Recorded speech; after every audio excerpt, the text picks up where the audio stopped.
بسم اللہ الرحمن الرحیم، لیکچر نمبر 48۔ آج انشاءاللہ ہم سورہ فجر پڑھیں گے اور 30ویں پارے کی یہ ایک لمبی صورت رہ گئی ہے، اس کے بعد ہماری صرف 2 صورتیں رہ جائیں گی اور ہمارا 30واں پارہ انشاءاللہ ختم ہو جائے گا۔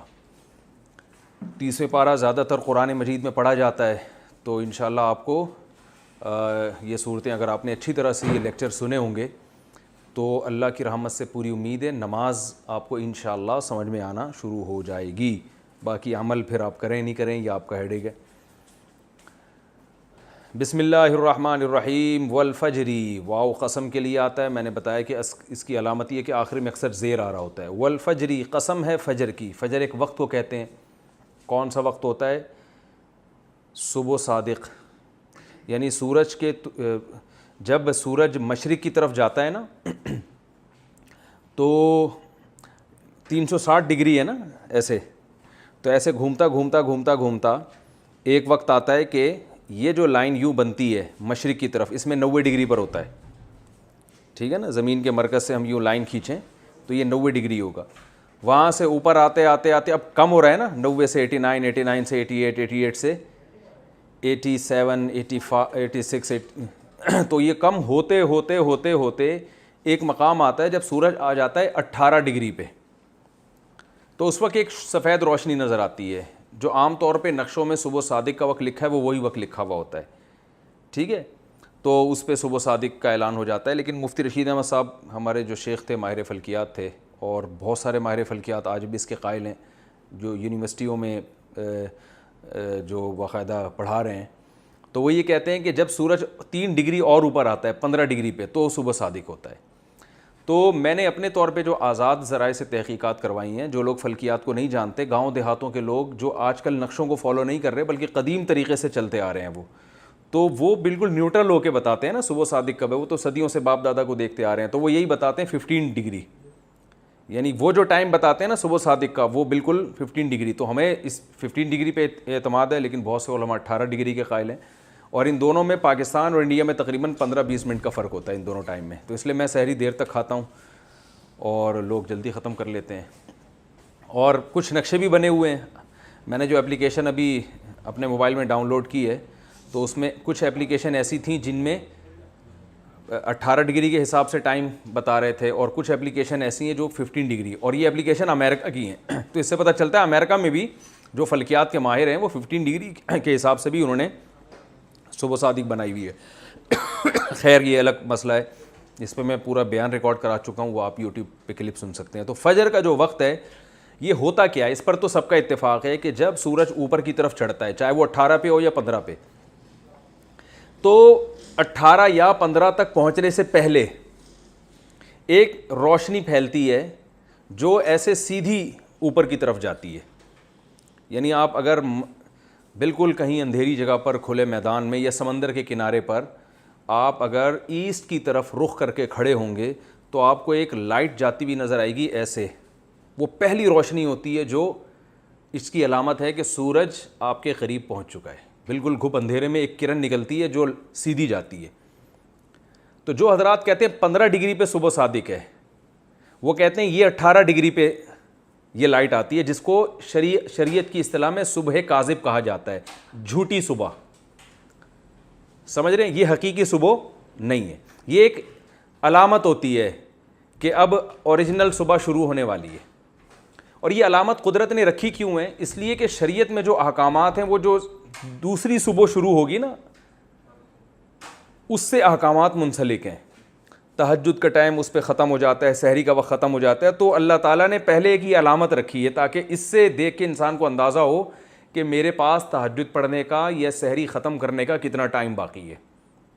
اس کی حکمت یہ معلوم ہوتی ہے کہ ایک دم سے نہ آ جائے وہ صبح صادق، بلکہ وہ پہلے ایک جھوٹی صبح آئے، جھوٹی وہ ہوتی جھوٹی نہیں ہے، وہ بھی سچی ہوتی ہے، لیکن وہ ایک میسج دے کے جاتی ہے کہ صبح صادق کا وقت ہونے والا ہے، سورج تمہارے قریب پہنچ چکا ہے۔ تو یہ لائن جو یوں جائے گی یہ صبح کاذب کہلاتی ہے۔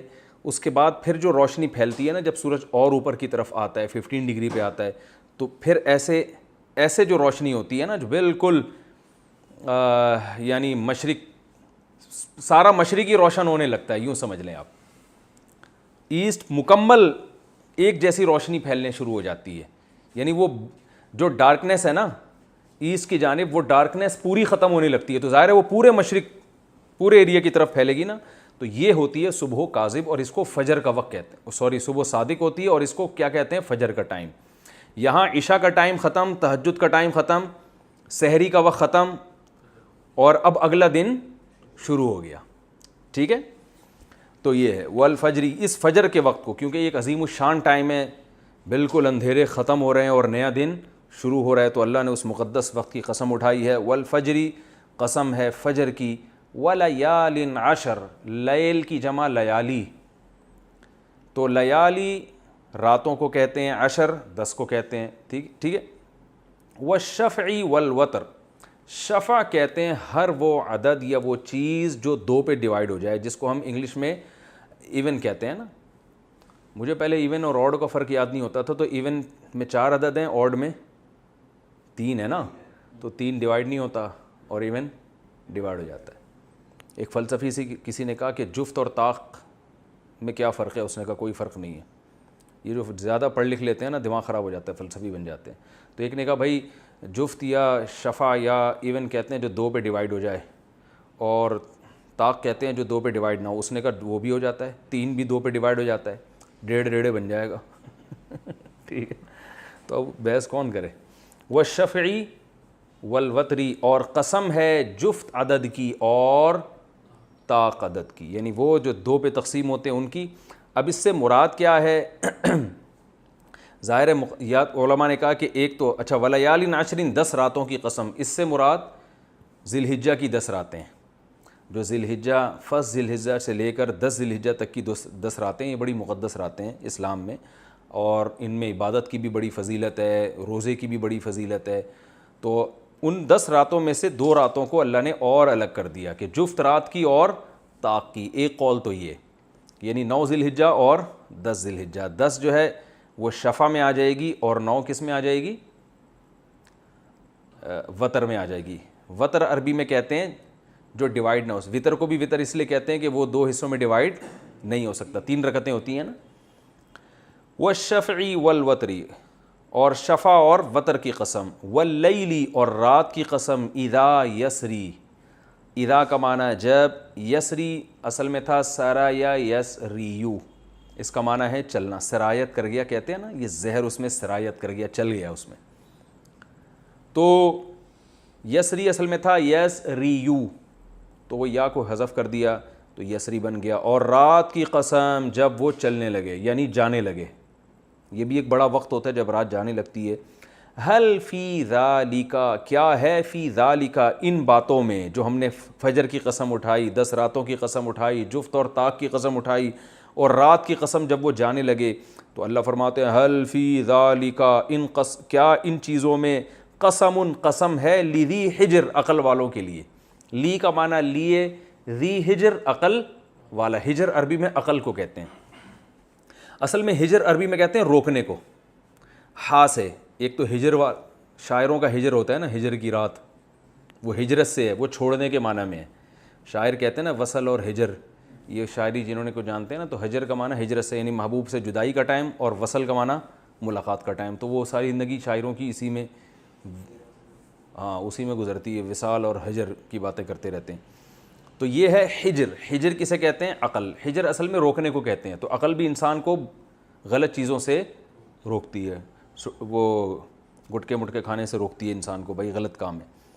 تو حل فی ذالک قسم لذی حجر، اللہ کہتے ہیں کیا ہے قسم ان چیزوں میں عقل والوں کے لیے؟ یہ سوال ہے، یعنی جواب واضح ہے کہ یقیناً عقل والوں کے لیے اس میں بڑی قسم ہے۔ دیکھیں قسم بعض دفعہ اپنی بات کی تاکید کے لیے اٹھائی جاتی ہے، یہ بتانے کے لیے، دیکھیں اس کی میں مثال سے سمجھاتا ہوں۔ لوگ قسم اٹھا رہے تو مجھے میرے بچے کی سر کی قسم کہتے ہیں نا، اب اس کا کوئی مطلب ہے؟ کچھ بھی نہیں، مطلب نہیں۔ مطلب یہ ہوتا ہے کہ میں جو بات کہہ رہا ہوں اتنی قیمتی بات ہے کہ میں اس میں اپنے بچے کی کھوپڑی کو لے کر آ رہا ہوں درمیان میں۔ ایک تو بچہ بڑا قیمتی، اور بچے کی جتنے بھی پارٹس ہیں پوری باڈی میں، ان میں سب سے قیمتی پارٹ کون سا ہے؟ کھوپڑی سب سے اہم ہے نا بھائی، کھوپڑی میں دوسرا بچہ لگ جائے گا، بچے میں دوسری کھوپڑی، ٹرانسپلانٹیشن جو ہوتی ہے نا، ہر چیز لگ جاتی ہے، کھوپڑی نہیں کسی کی اٹھا کے آپ کسی کو، کیونکہ اگر کسی کی کھوپڑی اٹھا کے لگا دی تو بندہ ہی چینج ہو گیا نا، تو اس لیے انسان نام ہی اس کھوپڑی کا ہے، ہر چیز چینج ہو سکتی ہے آپ، لیکن جب تک یہ کھوپڑی آپ کی ہے آپ ہیں. تو اس لیے وہ بچے کے سر کی قسم، ماں کی قسم، ماں کے دودھ کی قسم، یہ سب قسمیں کیا، یہ صرف بات میں جان پیدا کرنے کے لیے. تو قرآن مجید بعض دفعہ اس لیے قسمیں اٹھاتا ہے کہ بات میں کیا پیدا ہو جائے، جان. ایک تو اللہ کا کلام ویسے ہی جاندار، اوپر سے اللہ ایسی جگہوں ایسی چیزوں کی قسم اٹھاتے ہیں جو اللہ کی قدرت کی بہت بڑی دلیل ہے. تو فجر کا وقت ایک بہت بڑی دلیل ہے. پوری کائنات کا سسٹم کیا ہو رہا ہے، چینج ہو رہا ہے. اس وقت آپ کا پورا نظام چینج ہو رہا ہے، اندھیروں سے آپ روشنی کی طرف آ رہے ہیں. رات جب جانے لگتی ہے، پھر اللہ نے ایسی مقدس چیزوں کی قسم اٹھائی جس میں عظمت جس مادی اعتبار سے ہے اور روحانی اعتبار سے.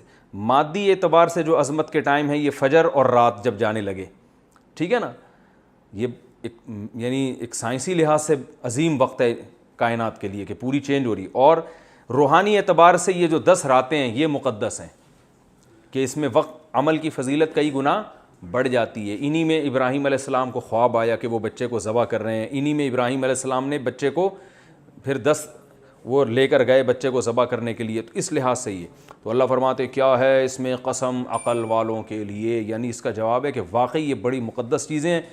تو یہ کن باتوں پر قسمیں اللہ نے اٹھائیں آگے اس کا جواب نہیں ہے. بھائی قسم جب اٹھائی جاتی ہے، میں اللہ کی قسم اٹھا کے کہتا ہوں، اور میں وقار بھائی کی قسم اٹھاتا ہوں، میں انس بھائی کی قسم. اچھا انسان کے لیے مخلوق کی قسم اٹھانا جائز نہیں ہے، یہ اللہ کے لیے تو جائز ہے، انسان کے لیے حدیث میں منع ہے. ہم نہیں اٹھا سکتے بچے کے سر کی قسم، اور ہمیں صرف اللہ کی قسم اٹھا سکتے ہیں. تو لیکن اگر قسم اٹھائے انسان تو آگے قسم کا جواب بھی ہوتا ہے نا. مثال کے طور پر آپ کہتے ہیں میں وقار بھائی کی قسم اٹھاتا ہوں.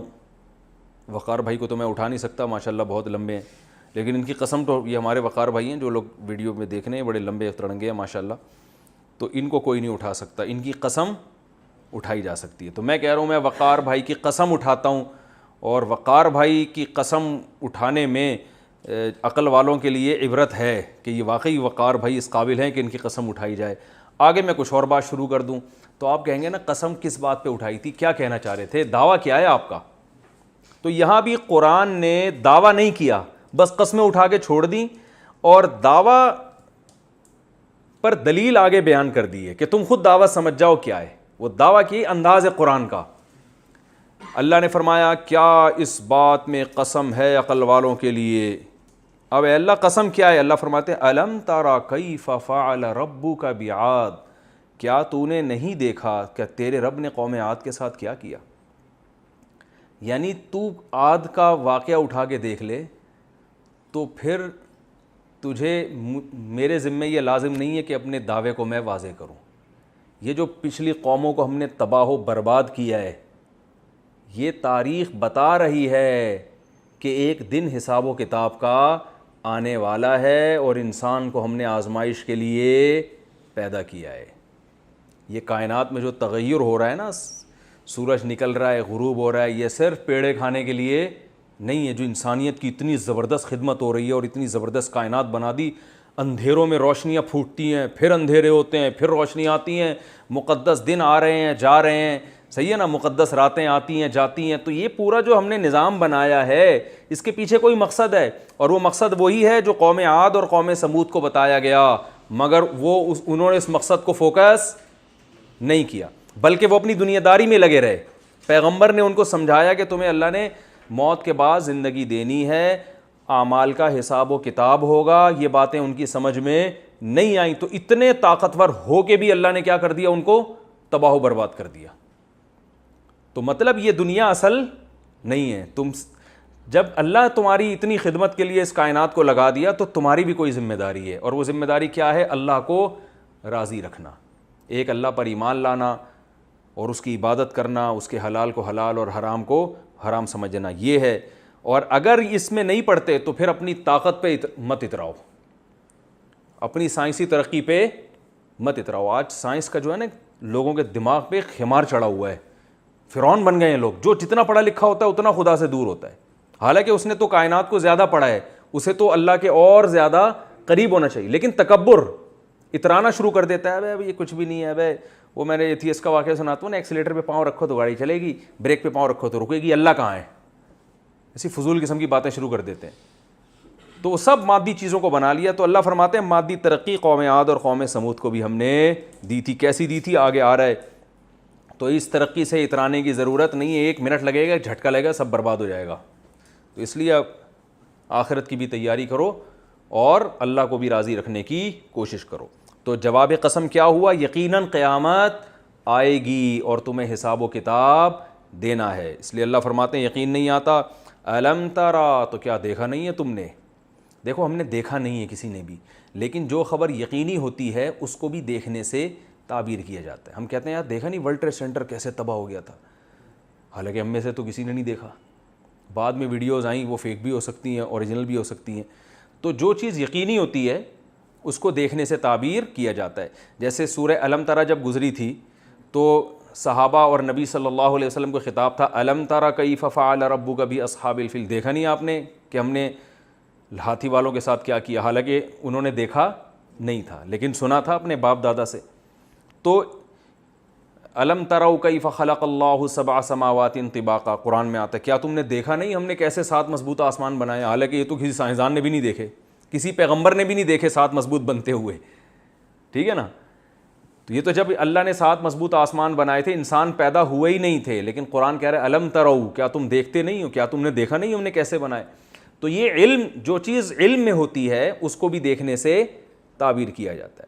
ہم بھی دن رات محاوروں میں یہ لفظ استعمال کرتے ہیں, یار دیکھا نہیں اس نے کیا کیا, یار ان کو دیکھا اس نے عدالت نے کیسا فیصلہ کیا, بھائی ہم نے تو نہیں دیکھا جب سپریم کورٹ فیصلہ کر رہی تھی. تو اللہ تعالیٰ فرماتے ہیں الم ترا, کیا تم نے دیکھا نہیں ہے, کیف فعل ربک, تیرے رب نے کیسا کیا, بعاد, عاد کے ساتھ. کس کے ساتھ؟ قوم عاد کے ساتھ. تو دیکھا کسی نے نہیں تھا لیکن سب کو معلوم تھا. یہ خبریں تاریخی چلتی آ رہی تھیں, اور جب یہ لوگ شام کی طرف سفر کرتے تو راستے میں ان کے ٹھکانے بھی پڑتے تھے. ارما, وہ عاد جو ارم تھی, ذات العماد, ستونوں والے. عماد کسے کہتے ہیں؟ ستون.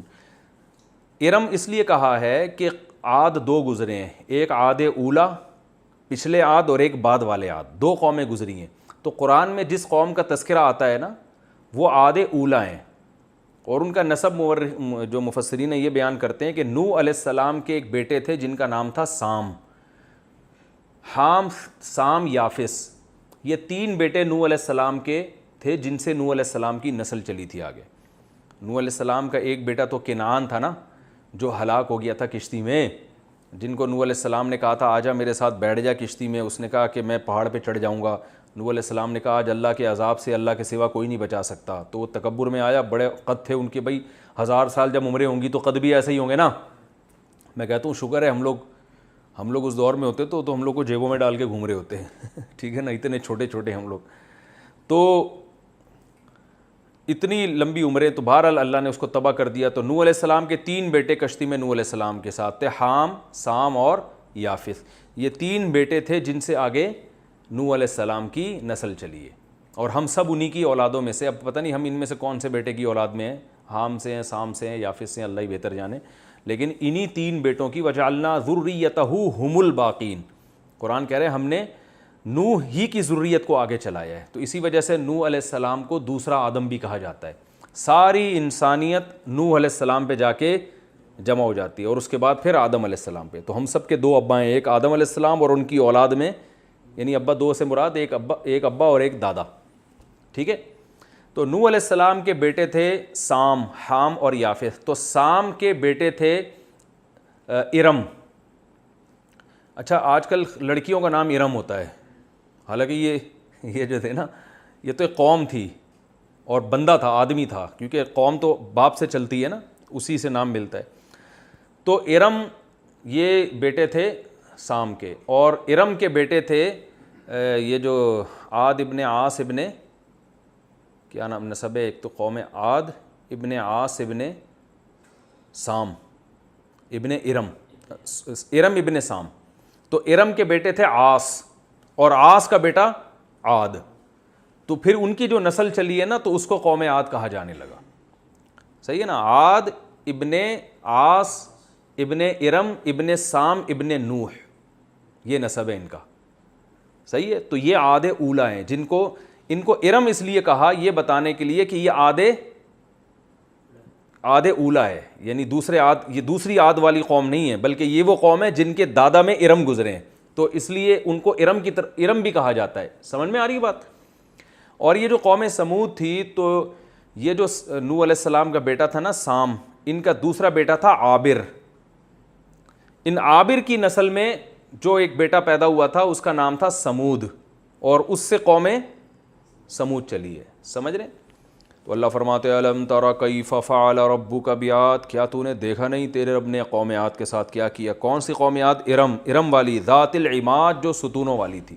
اس کے دو مفہوم بیان کیے گئے، ایک تو عمارتیں بہت بڑی بڑی بناتے تھے، وہ لمبے لمبے ستون ہوتے تھے، اور ایک یہ کہ خود ان کے قد کیسے تھے، کیونکہ قرآن میں آتا ہے کہ سورہ الحاقہ میں فَأَمَّا عَادٌ فَأُهْلِكُوا بِرِيحٍ صَرْصَرٍ عَاتِيَةٍ سَخَّرَهَا عَلَيْهِمْ 7 لَيَالٍ و8 أَيَّامٍ حُسُومًا فَتَرَى الْقَوْمَ فِيهَا صَرْعَىٰ كَأَنَّهُمْ أَعْجَازُ نَخْلٍ خَاوِيَةٍ، جیسے کھجور کے تنے پڑے ہوئے ہوتے ہیں نا، ایسے مرے پڑے تھے جب ہلاک ہوئے. تو اتنے بڑے بڑے ان کمبختوں کے قد تھے. ذات کا معنی والا، یہ کئی دفعہ میں اس کو ڈیفائن کر چکا ہوں. التی، یہ وہ قوم تھی، لم یخلق، لم کا معنی نہیں، یخلق پیسو وائس، نہیں بنایا گیا، مثلھا، اس قوم کی مثل فی البلاد، شہروں میں. بلد عربی میں بلاد کو کہتے ہیں، بلد شہر کو کہتے ہیں، بلدیہ ہوئے نا، بلدیہ والے یہ شہر والے، تو بلاد کی اس کی جمع تھی. اللہ فرماتے ہیں یہ ایسی قوم تھی کہ ان جیسے شہروں میں پیدا کیے ہی نہیں گئے، اتنے طاقتور تھے کہ ان جیسی قومیں ہم نے پیدا کی نہیں ہیں. وَثَمُودَا، اور تو نے، یہ اسی پر عطف ہو رہا ہے، اور تم نے دیکھا نہیں تیرے رب نے کیسا کیا سمود کے ساتھ. یعنی پہلے اللہ نے فرمایا تم نے دیکھا نہیں کہ تمہارے رب نے کیسا کیا عاد کے ساتھ، اور اللہ فرماتے دیکھا نہیں تمہارے رب نے کیسا کیا قوم سمود کے ساتھ. الذین، یہ وہ قوم سمود تھی، جابو اصل میں تھا جوابو، ذرا بو کی طرح. اس کا معنی ہوتا ہے کسی چیز کو چیرنا. کیا معنی ہوتا ہے؟ چیرنا. تو جو کوئی شہر میں داخل ہوتا ہے نا، گویا وہ بھی ایک طرح سے اس کو کاٹتا ہوا جا رہا ہوتا ہے. تو قطع کرنے کے معنی میں ہم کہتے ہیں نا آپ نے یہ شہر قطع کر لیا ہے، یعنی کاٹ دیا ہے. تو کاٹنا اس معنی میں ہے کہ پار کر لینا، ٹھیک ہے نا. تو اللہ فرماتے ہیں الذین جابوا الصخر، یہ وہ لوگ تھے جو چٹانوں کو کاٹ ڈالا کرتے تھے، یعنی تراشتے تھے، بالواد، وادی میں، واد وادی کو کہتے ہیں. اتنے طاقتور تھے کہ چٹانوں کو تراش کے پورے محلات اندر کھڑے کر لیا کرتے تھے. پورے جو ہے نا چٹان کو تراش کے گھر بنانا آج بھی آسان نہیں ہے. یہ پہاڑوں کی بات نہیں ہو رہی ہے، مٹی کے پہاڑوں میں گھرندے تو لوگ بنا لیتے ہیں، غار بنا لیتے ہیں. پورے جو ہے نا پہاڑ کو تراش یعنی جو چٹان مضبوط، اس کو تراش کے اندر پورا محل تیار کر لیا کرتے تھے. پوری رہائش کی ساری سہولتیں ہوتی تھی اس میں. اب وہ اتنے مضبوط ہوتے تھے کہ جس کی کوئی انتہا نہیں. تو اللہ فرماتے ہیں ایسے ترقی یافتہ لوگ تھے کہ چٹانوں کو، جاب الصخرہ، چٹانوں کو پھاڑ ڈالا انہوں نے، تراش ڈالا، کاٹ ڈالا. جابو کا معنی کاٹنا، قطع کرنا بھی آتا ہے. تو کاٹ ڈالا انہوں نے چٹانوں کو، تراش ڈالا انہوں نے چٹانوں کو، بالواد، وادیوں میں. وادی کہتے ہیں دو پہاڑوں کا درمیانی حصہ، اس میں جو ہے نا وہ چٹانوں کو تراش کے محل تعمیر کر لیا کرتے تھے. وَفِرْعَوْنَ، اور تیرے رب نے کیسا کیا فرعون کے ساتھ. ذی الاوتاد، وتد عربی میں کیل کو کہتے ہیں، ٹھوکنے والی کیل ہوتی ہے نا، اوتاد اس کی جمع آتی ہے. ذی کا معنی والا، وفرعون، ذی، ذا، ذو، ذات، یہ سب ایک ہی معنی میں. اور فرعون کے ساتھ تیرے رب نے کیسا کیا، ذی الاوتاد، میخوں والا، کیلوں والا. اس کے دو مطلب بیان کیے گئے ہیں. ایک تو یہ کہ میخوں والا، یہ کنایا ہے. ہم کہتے ہیں نا فلاں کی حکومت کے کھونٹے زمین میں گڑ گئے ہیں، یعنی فرعون کیلوں والا تھا، یعنی اس کی حکومت کے زمین میں کھونٹے گڑ گئے.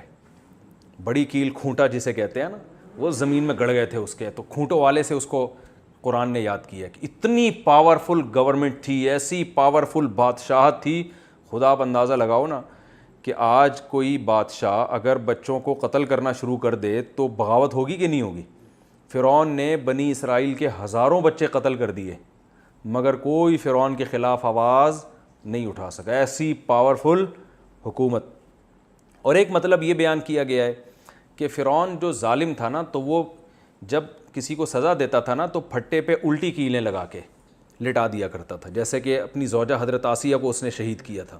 حضرت آسیہ حضرت موسیٰ پہ ایمان لے آئی تھیں تو فرعون نے کیا کیا تھا حضرت آسیہ کو, اب وہ تو ملکہ تھیں, اتنے عیاشی میں تھیں, اور ایمان کس پہ لا رہی ہیں؟ ایک غلام قوم کے ایک مسکین سے پیغمبر پہ. تو اللہ جب دل بدل دے کسی کا تو ایسے ہی شاہی محلات کو چھوڑ دیا اس نے حضرت آسیہ نے, اور ایمان لا رہی ہیں موسیٰ علیہ السلام پر جو بالکل مسکین غریب اور مظلوم قوم کے تھے. تو سب حکومت چھوڑ دی اور ایمان لائی ہیں. تو فرعون نے کیا کیا, ان کو کیلوں کے اوپر ایسے لٹا دیا. تو اس موقع پر جو ہے اللہ تعالیٰ نے, جب وہ آزمائش کی آخری گھڑی تھی تو روایات میں آتا ہے اللہ تعالیٰ نے ان کے سامنے جنت کا منظر رکھ دیا کہ بھئی یہ دیکھنے میں عذاب ہے, حقیقت میں عذاب نہیں. اور وہ اللہ سے دعا بھی مانگتی تھی, اللہ نے قرآن میں ان کا ایمان والوں کے لیے تذکرہ بھی کیا ہے. الذین, یہ وہ لوگ تھے, طغوا فی البلاد, جنہوں نے خوب سرکشی کی تھی شہروں کے اندر. طغوا تغوو تھا ضربو کی طرح. طغیان کسے کہتے ہیں؟ سرکشی. جیسے طوفان نہیں آ رہا ہوتا تباہی مچا کے جاتا ہے, تباہ ایسے تھے کہ تباہی مچائی ہوئی تھی انہوں نے. ہم چما, جیسے فارسی میں کہتے ہیں نا, ہم چما دیگرے نیز, ہم جیسا کوئی نہیں ہے. ظلم کر رہے تھے لوگوں کے اوپر. فَأَكْثَرُوا, پس اکثرو اکرمو کی طرح. اکثر یکثرو اکثارن, کثرت سے نکلا ہے, کسی چیز کو بڑھا دینا. تو اکثرو فیہا الفساد, ان شہروں میں انہوں نے بڑھا دیا تھا کس کو؟ فساد, بے تحاشا فساد مچا دیا تھا انہوں نے. اللہ فرماتے ہیں جب ان کی سرکشی حد سے گزر گئی, اللہ فرماتے ہیں کیا تمہیں پتہ نہیں ہے یہ سب باتیں؟ کیا تم نے دیکھا نہیں ہے کیا کیا ہم نے؟ فَصَبَّ عَلَيْهِمْ, عربی میں سب کہتے ہیں انڈیلنا.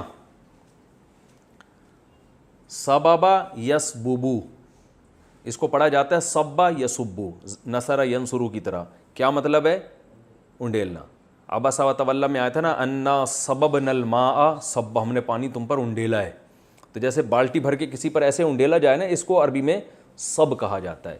تو اللہ فرماتے ہیں فَصَبَّ عَلَيْهِمْ رَبُّكَ صَوْتَ عَذَاب, تیرے رب نے, صوت کہتے ہیں کوڑے کو, تیرے رب نے عذاب کا کوڑا ان پر انڈیل دیا. یہ قرآن کی بلاغت ہے. اللہ نے فرمایا ہم نے عذاب کا کوڑا مارا, بلکہ ہم نے کوڑے ان پہ کیا کر دیے؟ انڈیل دیے. بہت مارا اللہ نے ان کو, بہت پیٹا اللہ نے ان کو, بہت سخت عذاب میں ڈالا ان کو. کیوں؟ ان ربک, بے شک تیرا رب, لبالمرصاد, لام تاکید کے لیے, مرصاد کہتے ہیں گھاٹ, گھاٹ کو. یہ پہلے بھی میں بتا چکا ہوں. یہ لفظ کہاں آیا تھا؟ یہ لفظ کسی صورت میں آ چکا ہے, رصد سے نکلا ہے نا, رصد گاہ. میں نے کہا تھا رصد گاہ کو رصد گاہ کیوں کہتے ہیں؟ رصد, کہ وہ ماہر فلکیات اس میں ان جہنم کانت مرصادا, گھات میں بیٹھی ہوئی ہے جہنم. تو رصد گاہ سے میں نے بتایا تھا نا, جب ماہر فلکیات ستارے سیارے دیکھتے ہیں تو رصد گاہ کہتے ہیں اس کو. وہ ہر وقت نگہداشت کرتے رہتے ہیں کون سا ستارہ کدھر کو آ رہا ہے, کدھر سے جا رہا ہے. تو اللہ فرماتے ہیں بے شک تیرا رب, لبل, لام تاکید کے لیے, بی کا معنی ساتھ, لبالمرصاد گھات میں ہے, گھات کے ساتھ ہے. یوں سنو, یہ با فی کے معنی میں بھی آتا ہے. کس میں ہے تیرا رب؟ گھات لگا کے بیٹھا ہوا ہے. یعنی نافرمان یہ نہ سمجھیں کہ ان کو ہم نے کھلی چھوٹ دے دی ہے, جو مرضی کرتے رہیں, ظلم کریں, جو مرضی کریں. ایسا نہیں ہے.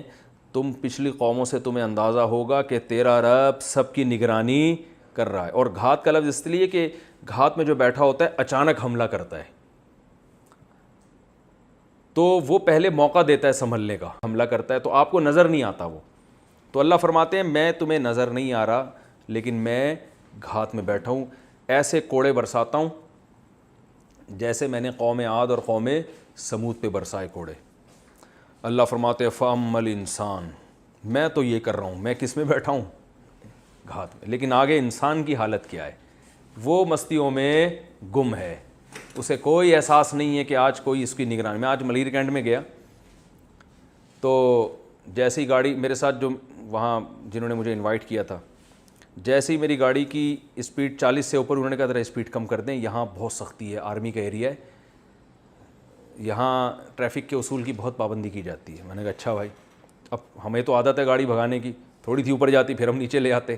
اب بڑی تمیز سے چلا رہے ہیں نا. پھر کیا ہے جی, وہ ماس جو تھا نا, آج کل اس کے بغیر بھی گھومنے کی اجازت نہیں, تو وہ تھوڑا سا ناک سے نیچے آتا ہے. انہوں نے کہا ذرا اوپر کر لیں حضرت, یہاں بڑی سختی ہے. کوئی بھی فوجی روک کے بولے گا یہ جو ماس ہے یہ نیچے کیوں ہے, تو ناک پہ لگانے کی چیز ہے نا, نیچے ہی لگانا تھا تو پہننے کی کیا ضرورت. اب بڑی تمیز سے. تو حضرت پھر تھوڑا آہستہ, حضرت تھوڑا سا یوں, تھوڑا سا یوں, تھوڑا سا ماس اوپر. میں نے کہا یار اس کا 10واں حصہ خوف بھی اگر ہمارے دل میں اللہ کا پیدا ہو جائے تو ہمارا بیڑا پار ہو جائے. حالانکہ اس سے زیادہ نگرانی, جتنی ملیر کینٹ میں فوجی نگرانی نہیں کر رہے, اس سے زیادہ نگرانی کس کی ہو رہی ہے؟ اللہ کی طرف. ان ربک لبالمرصاد. لیکن وہاں چونکہ فوراً پکڑائی ہوتی ہے اس لیے قانون کو فالو کر رہے ہیں. اللہ نے کہا میں گھات میں ہوں, گھات میں لگنے والا فوراً پکڑتا نہیں ہے, وہ انتظار کرتا ہے جب یہ یہاں سے گزرے گا پھر میں اس پہ حملہ کروں گا. تو اللہ کہہ رہا ہے تو مرنے دو تم, پھر میں تمہیں جو ہے نا پوچھوں گا. تو یہی ہے. تو آگے اللہ فرماتے ہیں ایسی نگرانی ہو رہی ہے. فَأَمَّا الْإِنسَانُ, بہرحال انسان. آؤ ہم تمہیں انسان کی حالت بتاتے ہیں, وہ کیا ہے. اذا, جب. اذا ما, یہ پورا ایک جملہ, ایک لفظ ہے. اذا ما کا معنی جب. ابتلاہ, ابتلا افتعل, اصل میں تھا ابتلایا, اکتسبا. ابتلا کہتے ہیں آزمانا, کہتے ہیں آج کل تو بلائیں آئی ہوئی ہیں, بلائیں سے نکلا ہے نا یہ, بلائیں آئی ہوئی, مصیبت میں آئے ہوئے. ابتلا آزمائش کو کہتے ہیں. اور وہ آپ نے دیکھا ہوگا یہ جو عامل ٹوپی ڈرامے, یہ انہوں نے لکھا ہوتا ہے دفعہ بلیات, اور لکھا ہوتا ہے نا اصل میں بلیات کو لفظ پڑھ رہے ہوتے ہیں بلیات, اور فلیتے پلیتے اس طرح کے, تو بلیات وہاں بھی لکھا ہوتا ہے وہ بلیات ہے, یہ بلاؤں سے ہی نکلا ہے. تو فَأَمَّا الْإِنسَانُ, بہرحال انسان, ہم تو گھات میں بیٹھے ہیں اور یہ کوڑے برسا رہے ہیں نافرمان قوموں پہ, لیکن انسان کی حالت کیا ہے. اذا ما ابتلاہ, جب آزماتا ہے اس کو, ربہ, اس کا رب, اور ایسے آزماتا ہے. فَأَكْرَمَہُ, اکرام کرتا ہے اس کا. وَنَعَّمَہُ, نَعَّمَ يُنَعِّمُ تَنْعِيمًا, سَبَّحَ يُسَبِّحُ تسبیحًا, اس کو نعمتیں دیتا ہے. فَيَقُول, تو وہ کہتا ہے ربی, میرے رب نے اکرمانی, یہ نون کے بعد اصل میں یا بھی تھا جو حذف ہو گیا ہے.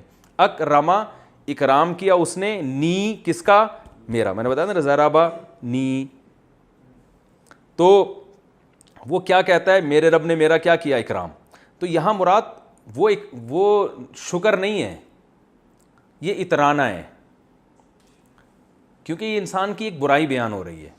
تو یعنی قرآن یوں بیان کر رہا ہے کہ جب اللہ تعالیٰ انسان کو آزمائے, اور آزمانے کا انداز یہ ہو کہ اس کا اکرام کریں, اس کو دولت اور یہ سب نعمتیں دیں, تو اترا کے کیا کہتے ہیں, میرے رب نے میرا کیا کیا, اکرام کیا. اترا کے شکر والا اکرام یہ نہیں ہے. اور وَأَمَّا, اور جب اذا مبتلاہ, اسے اللہ آزمائے, فَقَدَرَ عَلَيْهِ, قَدَرَ يَقْدِرُ کا معنی اندازہ کر دینا, محدود کر دینا, ناپنا کسی چیز کو, اندازے سے اس کو رزق دیتا ہے. بھائی صحیح ہے نا, اتنا ملے گا, اس سے زیادہ نہیں ملے گا, اس کے رزق روک لیتا ہے اس پر. فَقَدَرَ عَلَيْهِ رِزْقَهُ, اور اس کا رزق اس پر روک لے. فَيَقُول, تو وہ جواب میں کیا کہتا ہے, ربی, میرے رب نے اہاننی, اصل میں یہاں بھی نون کے بعد یا محذوف ہے. اہانا اصل میں تھا اہونا, یہ نکلا ہے اہانت سے, اہینا, بلکہ اہینا, اکرما کی طرح. اس کا معنی توہین کرنا, یہی توہین کے لفظ سے نکلا. یہ اہانت کہتے ہیں نا, توہین یا اہانت, یہ ایک ہی. تو ربی اہینا کو پڑھتے ہیں اہاننا, تو ربی اہاننی, میرے رب نے میری انسلٹ کی ہے. ٹھیک ہے نا. یعنی جب پیسہ ملتا ہے تو اللہ فرماتے ہیں وہ بھی آزمائش ہے کہ تم شکر کرتے ہو کہ نہیں کرتے. تو شکر نہیں کرتا بلکہ کیا کرتا ہے, اتراتا ہے. اور جب پیسہ چھنتا ہے تو صبر نہیں کرتا بلکہ کیا کہتا ہے, میرے رب نے میری توہین کی. چاہے وہ زبان سے کہے نہ کہے, اس کے دل کے جذبات یہی ہوتے ہیں. دل کے جذبات اس کے یہ ہوتے ہیں کہ وہ دولت کے وجود کو بھی آزمائش نہیں سمجھتا, اور دولت کے چھن جانے کو بھی آزمائش نہیں سمجھتا, بلکہ کامیابی اور ناکامی کا معیار دولت کا ہونا اور نہ ہونے کو سمجھتا ہے. پیسہ ہے تو اللہ بہت بہت خوش ہے بھائی, مجھ سے میرا اکرام کر رہا ہے. پیسہ نہیں ہے, یار اللہ پتہ نہیں میں ہی ملا ہوں. تو اللہ فرماتے ہیں کلا, یہ تمہارا گمان غلط ہے. نہ دولت کا وجود اس کی دلیل ہے کہ اللہ خوش ہے, نہ دولت نہ ہونا اس کی دلیل ہے کہ اللہ ناراض. یہ دنیا تو آزمائش کی جگہ ہے. اذا مبتلاہ, دولت دے کے بھی آزماؤں گا اور دولت چھین کے بھی آزماؤں گا. تو تم اسی میں لگے ہوئے ہو کہ ہے تو کامیاب, نہیں ہے تو کیا ہے, ناکام. اللہ فرماتے ہیں کلا ہرگز تمہارا خیال صحیح نہیں ہے, بل لا تکرمون الیتیم, تمہاری اپنی حالت یہ ہے کہ جو اچھے کام کرنے چاہیے تھے عمل کو تم فوکس کر ہی نہیں رہے ہو. بات آ رہی ہے سمجھ میں؟ تو میں نے بتایا تھا نا, اصل میں اللہ یہ بتانا چاہ رہے ہیں کہ تمہارا عملی زندگی کی طرف توجہ نہیں ہے. اصل میں کامیاب وہ ہے جس کو اچھے عمل کی توفیق مل رہی ہے, ناکام وہ ہے جس کو برے عمل کی توفیق مل رہی ہے. تو اچھے عمل, یہ اصول اللہ بیان کرنا چاہتے ہیں. تو میں نے بتایا تھا قرآن ہمیشہ جزیات کے ضمن میں اصول بیان کرتا ہے مثالوں سے. تو قرآن ایک مثال دے رہا ہے اچھے عمل کی,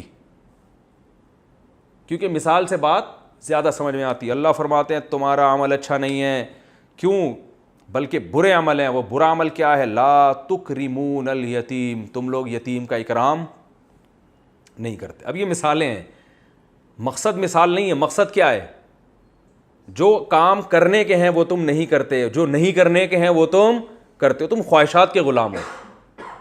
بات آ رہی ہے سمجھ میں؟ جب خواہشات کے غلام ہو تو تمہارے پاس دولت آنا اس کی علامت نہیں کہ اللہ تمہارا اکرام کر رہا ہے, دولت چھن جانا اس کی علامت نہیں ہے کہ اللہ تم سے ناراض ہے, بلکہ دولت چھننا بھی تمہاری آزمائش کہ تاکہ تم بے صبری کرو اور جہنم میں جاؤ, اور دولت آنا بھی تمہاری آزمائش کہ تاکہ تمہاری عیاشی بڑھ جائے. تو اللہ فرماتے ہیں تمہاری اپنی حالت یہ ہے, لا تکرمون الیتیم, کہ تم یتیم کا اکرام نہیں کرتے. اب یہ قرآن کا انداز ہے کہ قرآن بجائے ایک اصولی بات بیان کرنے کی تم اچھے کام نہیں کرتے, تو قرآن چاہتا ہے کہ وہ اچھے کاموں کو بھی ہائی لائٹ کر دوں نا میں, تاکہ دیکھیں جو اصولی باتیں کرتے ہیں نا, تو ان کی باتیں سن کے لوگوں کو, جیسے سعودی عرب اور آپ UAE میں جائیں نا, علماء کے بیانات سنیں, کوئی کخ بھی اثر نہیں ہوتا پبلک پر, کیونکہ وہ سب اصولی باتیں کر رہے ہوتے ہیں. ہم سب کو اچھے بن کے رہنا چاہیے, ہم سب کو چاہیے کہ قرآن و سنت کو فالو کریں, ہم سب کو چاہیے کہ جب بھی قرآن و سنت کے خلاف کوئی بات آئے فوراً دیوار پہ مار دیں اس کو. چاہیے بہت کچھ ہوتا ہے. او بھائی بتاؤ نا, ہم سب کو چاہیے بیوہ عورت سے شادی کریں, ہیں بھائی؟ یہ نہیں بتایا جائے گا. ہم سب کو چاہیے کہ بھائی اگر آپ کے بھائی, آپ کے والد کا انتقال ہو گیا اور آپ کے چھوٹے بھائیوں میں یتیم ہے, تو اس کی وراثت فوراً اس کے حوالے کر دیں. کرتے ہیں علماء وہاں, یہ بیانات بھی کرتے ہیں, لیکن اکثر ایسا نہیں ہوتا. کرنے والے تو ہر جگہ ہی ہیں بھائی, وہاں بھی ہیں, حرم میں بھی ہیں, مکہ مدینہ ہر جگہ ہیں, لیکن تعداد کیا ہے, کم ہے. تو جب اصولی باتیں ہوتی ہیں نا تو عمل کی توفیق نہیں ملتی. اس لیے قرآن ہمیشہ, دیکھو قرآن نے, میں نے بتایا تھا نا, قرآن نے یہ نہیں کہا والدین کے ساتھ والدین کو تکلیف مت دو, قرآن نے کہا اف مت کرو. اب آدمی کہتا ہے یار جب اف بھی نہیں کر سکتے تو آگے تو بڑے مسائل ہیں. تو اگر یہ قرآن یہ نہ بیان کرتا نا اف نہ کرو, تو بات اتنے آرام سے دماغ میں نہیں بیٹھ. ہم کہتے کسی کا مال کھانا جائز نہیں ہے, بیان کرتے رہیں آپ لوگ, پھر بھی کھائیں گے. ہم کہیں جو کسٹم میں بیٹھا ہوا آدمی ہے اور یہ رشوت لے کے کنٹینر چھڑوا رہا ہے, یہ کیا کر رہا ہے, حرام, تو سارے کسٹم والوں کے سر کے بال کیا ہو جائیں گے, ایک دم کھڑے ہو جائیں گے. ویسے ہم کہیں وراثت کھانا حرام ہے, حرام ہے, حرام ہے, حرام ہے, نہیں, ہم کہیں کسی کا مال نہ کھانا حرام ہے, حرام ہے, فائدہ نہیں ہوگا. آپ کہیں بڑے بھائی کے لیے حرام ہے کہ چھوٹے بھائی کا مال کھائے اگر ابا نے چھوڑا ہے, پھر فوراً بات کیا ہوگی, جتنے بڑے بیٹھے ہوں گے نا اپنے چھوٹے بھائیوں کے وراثت. ہم اگر یوں کہیں گے بھائی پر لازم ہے کہ ابا کے کوئی انتقال کو 1 سال ہو گیا تو بہن کو پوری وراثت ہینڈ اوور کر دو, اس کی وراثت کھانا آپ کے لیے حرام ہے, جائز نہیں ہے. تو اس لیے قرآن جزیات کو فوکس کرتا ہے, لیکن مراد اس سے کیا ہوتی ہے, پورا دین. تو اللہ نے فرمایا بل لا تکرمون الیتیم, بلکہ تمہاری حالت یہ ہے کہ تم یتیم کا اکرام نہیں کرتے. اس سے بڑی فضیلت ثابت ہوتی ہے, کیونکہ قرآن نے اچھے کاموں کی ابتدا میں پہلے نمبر پہ کس کو ذکر کیا, یعنی انسان کو اچھا بننے کے لیے سب سے پہلے ضروری ہے کہ وہ یتیموں کا اکرام خیال رکھنے سے اوپر کی چیز ہے. یہ میں پھر اس پر انشاءاللہ اگلے درس میں مزید تفصیل بیان کروں گا. اللہ تعالیٰ سمجھنے کی, عمل کرنے کی توفیق عطا فرمائے. وما علینا الا البلاغ.